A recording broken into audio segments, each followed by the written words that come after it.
Vale, vamos a desgranar esto. Hoy tenemos sobre la mesa una pila de documentos que, a primera vista podrían hacer bostezar a cualquiera las cosas como son. Totalmente. Hablamos de pura jerga técnica y legal. Exacto. O sea, resoluciones ministeriales, decretos de salud laboral, manuales de evaluación ergonómica, cuestionarios médicos. Todo esto conforma la versión 3 de algo llamado Protocolo TEMERT. Que suena a acrónimo indescifrable, pero que significa trastornos musculoesqueléticos relacionados con el trabajo. Eso es. Y nuestra misión en el análisis a fondo de hoy es extraer la esencia de esta montaña burocrática. Porque lo que estos textos intentan hacer en realidad es algo colosal, o sea, mapear, medir y prevenir el desgaste del cuerpo humano mientras trabaja. Y es un tema que afecta a cualquier persona que tenga un empleo hoy en día. Claro.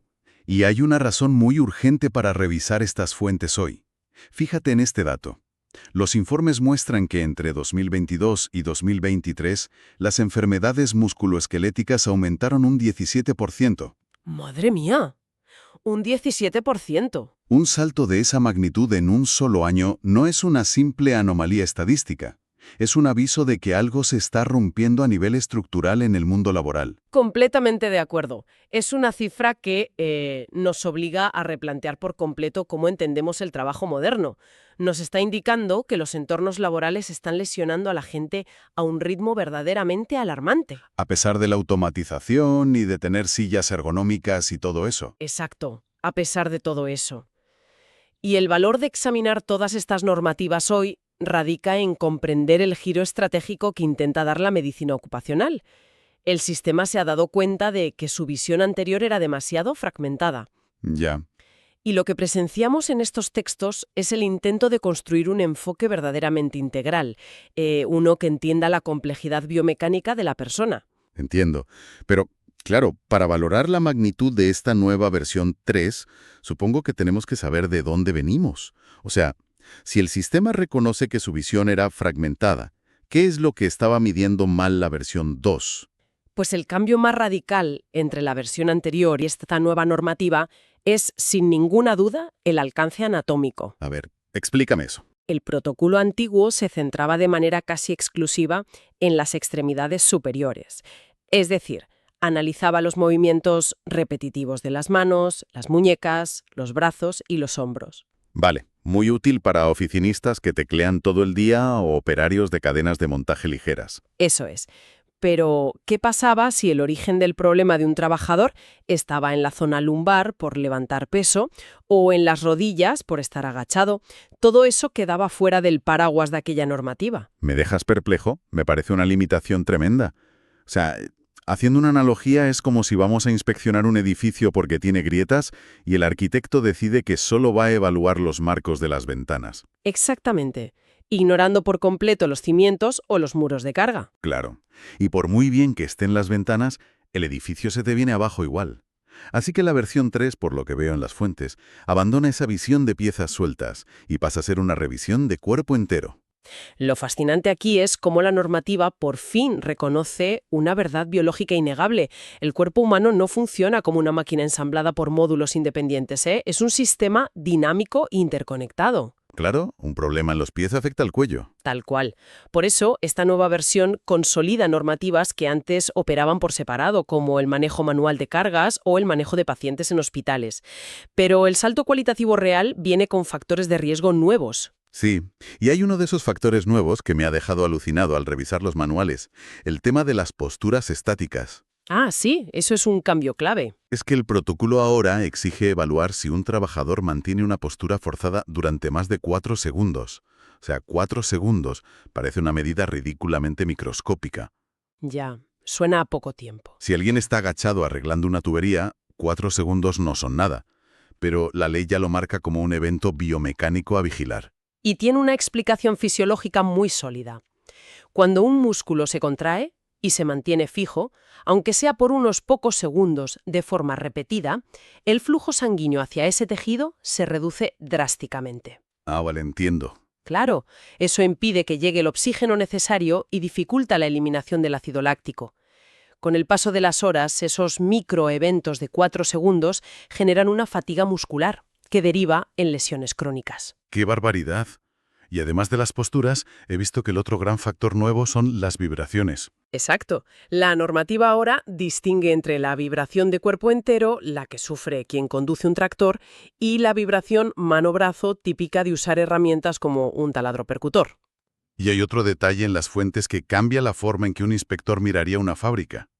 Ya no se evalúa una tarea aislada, sino el puesto de trabajo en su totalidad. Eso es fundamental. Porque la fricción aquí es que antes alguien podía ir con un cronómetro y medir solo los minutos que un operario pasaba taladrando.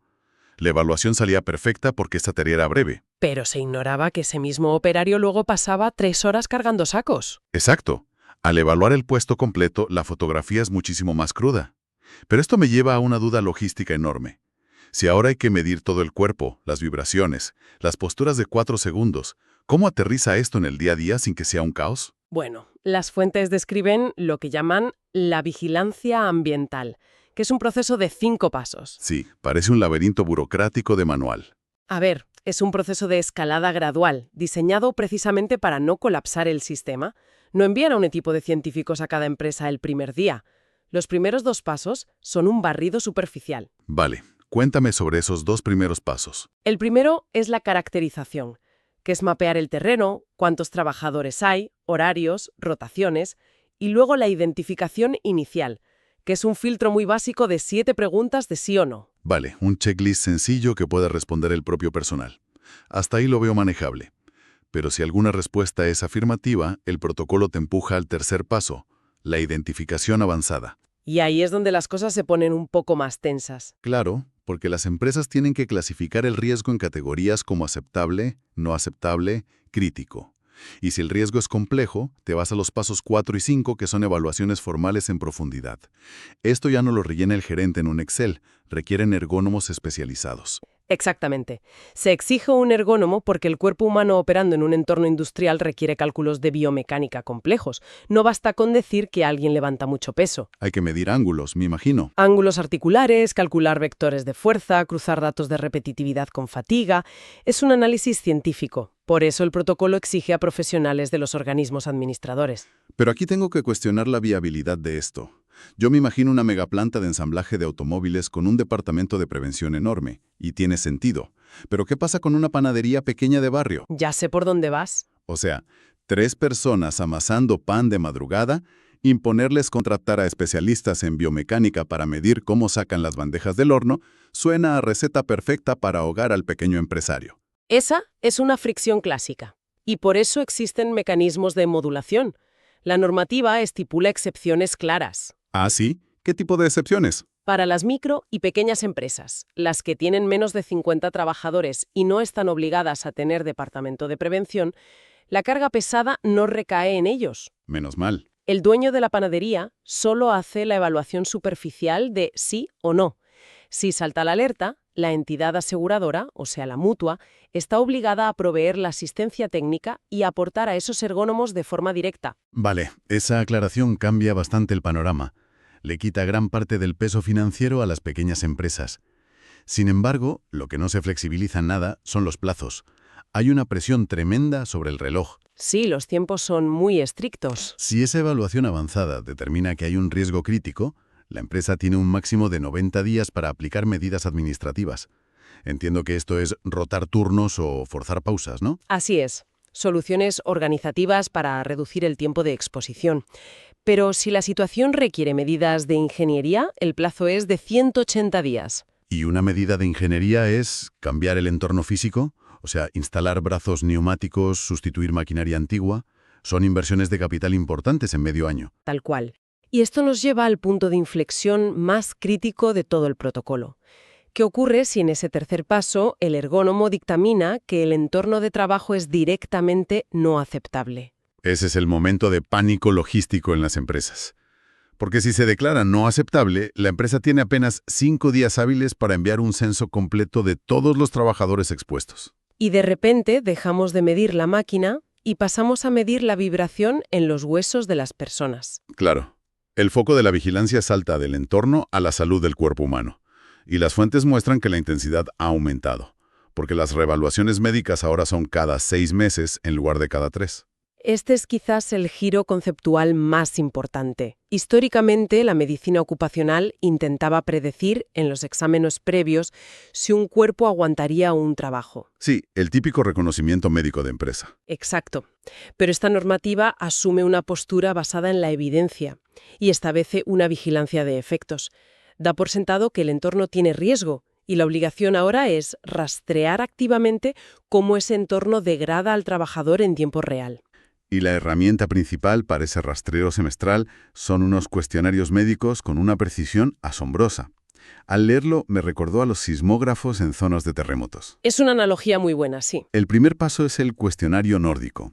No busca un diagnóstico complejo, solo pregunta si ha habido dolor en los últimos 7 días.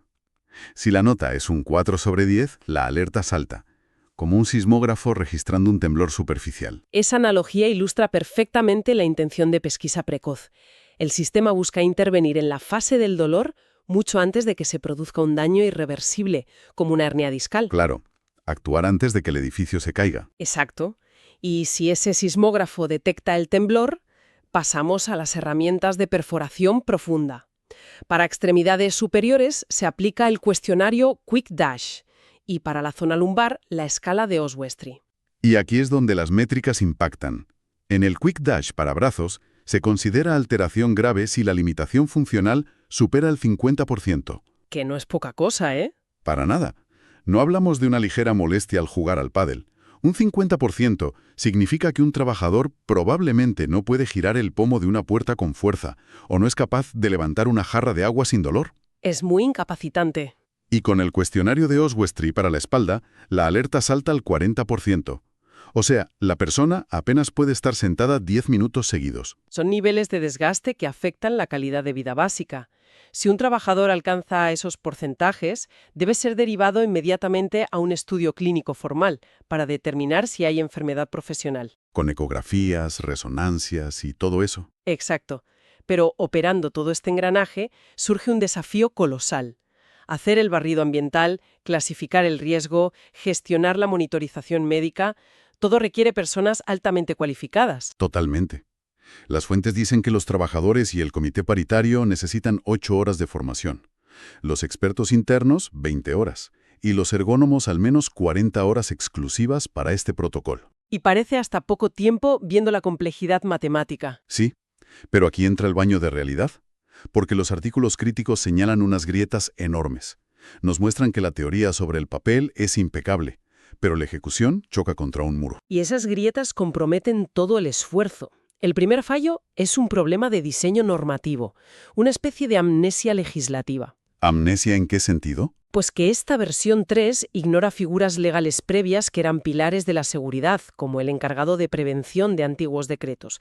Al crear este vacío, gran parte de la burocracia recae sobre los comités paritarios. Que tienen buena voluntad, pero no siempre el músculo técnico para tanta hiperregulación biomecánica. Exactamente. Pero hay una segunda grieta que me preocupa muchísimo más, y es el problema de la temporalidad estacional. Pensemos en el sector agrícola en España, la vendimia o la campaña de la fresa. Ese es un tema crítico. Es un trabajo de esfuerzo músculo-esquelético brutal. Según el protocolo, la empresa agrícola tiene que hacer el mapa de riesgos y los cuestionarios, pero ese ciclo burocrático tarda meses y la campaña de recogida dura 6 semanas. Esto plantea una cuestión fundamental. Cuando el mecanismo de la mutua por fin se activa para evaluar al trabajador, esa persona ya no está en la finca. Su contrato terminó y estará trabajando en la hostelería en otra provincia. O sea, el trabajador se lleva el desgaste físico y el daño en los tejidos a su casa. Sí, y como el sistema de vigilancia es más lento que el mercado laboral temporal, ese daño queda fuera del radar estadístico hasta que ya es un problema crónico en su siguiente empleo. ¡Qué desastre! Y eso nos lleva a la tercera advertencia de los expertos, el temido síndrome del cumplimiento de papel. Las fuentes hacen un paralelismo muy revelador con las normativas de salud mental de 2013. Es un antecedente que no debemos ignorar. En aquella época se obligó a las empresas a hacer encuestas exhaustivas sobre estrés laboral y el cumplimiento administrativo fue altísimo. Todos los papeles firmados. Exacto. Pero los índices reales de bajas por ansiedad siguieron subiendo de forma imparable. Las fuentes advierten que este protocolo corre el riesgo de sufrir el mismo destino si no hay rendición de cuentas. O sea, si se limitan a rellenar el checklist para evitar la multa de la inspección de trabajo, pero no cambian la maquinaria, no sirve de nada. Entonces, ¿qué significa todo esto al final del día? Buena pregunta. Porque tenemos un manual que dicta cómo medir hasta el último grado de inclinación de un cuello, pero los expertos dudan de si estamos protegiendo a la gente o solo fabricando montañas de papeleo. El consenso es que la herramienta normativa es científicamente correcta. El enfoque holístico es el adecuado, pero la hiperregulación por sí sola no salva articulaciones. El éxito real dependerá de la intención de la empresa. Claro, de lo que hagan con esos datos. Si el cuestionario detecta dolor y la empresa invierte en un brazo hidráulico, el protocolo triunfa. Si solo sirve para justificar estadísticamente que el operario se ha desgastado, la epidemia de lesiones seguirá subiendo. Ha sido un recorrido intenso hoy. A modo de síntesis, hemos visto cómo esta versión 3 del protocolo TMRT ha evolucionado para mirar al trabajador de pies a cabeza. Ya no solo importa la muñeca, se vigilan las posturas estáticas de 4 segundos y las vibraciones. Un cambio enorme. Y hemos entendido que exige una coreografía muy compleja. Primero evaluar el entorno con plazos de 90 a 180 días. Y si falla, monitorizar la salud mediante cuestionarios precisos como el nórdico o el Quick Dash para atajar el daño en la fase de dolor. Todo esto tropezando con la burocracia y los trabajos temporales. Y tras procesar esta red de vigilancia TEM milimétrica, surge una reflexión que trasciende estos documentos. Sin duda. Cuando uno se para a pensar en este esfuerzo gigantesco por desglosar el trabajo humano en métricas microscópicas, midiendo cada vibración, contando cada segundo agachado. Sí, calculando cada ángulo articular. Exacto. Llegar al punto en que nos daremos cuenta de que el problema no es cómo medir el daño que hace el trabajo, sino que la propia naturaleza de ciertos trabajos modernos es biológicamente incompatible con el cuerpo humano. Es para pensarlo, desde luego. Quizás el reto no sea medir mejor, sino diseñar formas de trabajar que no nos consuman físicamente. Algo para reflexionar, ¿eh? Quizás mientras los que nos escuchan ajustan su propia postura frente a la pantalla en este preciso instante.